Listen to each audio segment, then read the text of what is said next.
একবার আমি সালত ইবনে আব্দুল্লাহ ইবনে নাওফাল ইবনে আব্দুল মুত্তালিব রাদিয়াল্লাহু আনহু এর ডান হাতের অনামিকা আঙ্গুলে আংটি দেখিয়া জিজ্ঞাসা করি,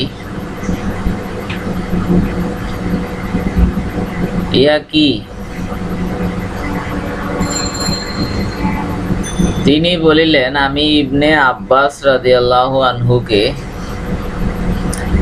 এইভাবে আংটি পরিতে দেখিয়াছি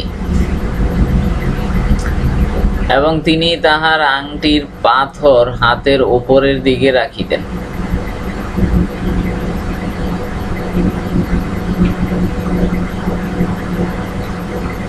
তিনি আরো বলেন, তুমি মনে করিও না যে হযরত আব্দুল্লাহ ইবনে আব্বাস রাদিয়াল্লাহু আনহু কেবল এইভাবে আংটি পরিতেন, বরং তিনি বর্ণনা করিতেন যে রাসূলুল্লাহ সাল্লাল্লাহু আলাইহি ওয়াসাল্লাম তাহার আংটি এইভাবে পরিতেন।